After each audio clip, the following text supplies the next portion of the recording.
অলসতা বনাম পরিশ্রম। একটি ছোট্ট গ্রাম শীতলপুর। সেখানে থাকতো দুই ভাই, লালু আর পালু।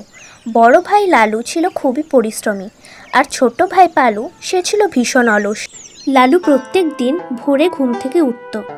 ঘুম থেকে উঠে সে তার প্রতিদিনের কাজ শুরু করে দিত। রোজ সময় মতো গরুকে খাবার দিত, তাদের পরিচর্যা করত, জমিতে হাল দিত, অনেক পরিশ্রম করে ফসল ফলাতো। ফসল উঠলে সে নিজেই সমস্ত ফসল বাজারে নিয়ে গিয়ে বিক্রি করত। অপরদিকে পালু সে খুব অলস, খুব দেরি করে ঘুম থেকে ওঠে। সারাদিন সে আরাম করেই সময় কাটিয়ে দেয়। একদিন পালু ঘুমোচ্ছে, এমন সময় তার মা এসে তাকে বলল, ও পালু, রোদ্দুর মাথার উপরে উঠে গেছে আর তুই এখনো ঘুমোচ্ছিস? আহ মা, আজ না, কাল থেকে কাজ করব।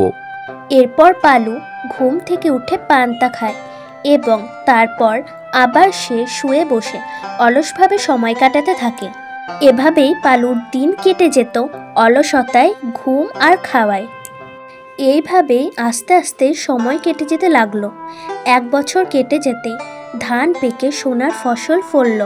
লালুর ঘর ভরে উঠল সোনার ফসল আর গরু বাছুরে। তার ঘরে এখন শুধু সঞ্চয় আর শান্তি। অপরদিকে পালুর ঘর খালি, হাঁড়িতে কিচ্ছুই নেই। পিছনের ঘরের চাল ভেঙে পড়েছে, অভাবে তার দিন কাটতে লাগলো। একদিন গাছতলায় বসে পালু কাঁদছিল।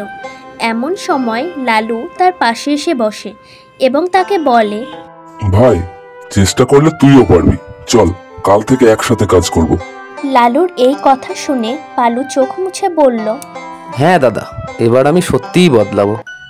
এরপর থেকে দুই ভাই একসাথে মাঠে যায়, একসাথে পরিশ্রম করে। অলসতা সব কেড়ে নিতে পারে, কিন্তু পরিশ্রম তা একদিন ফল দেয়ই। যত পরিশ্রম তত অর্জন, অলসতা শুধু ক্ষতি আনে।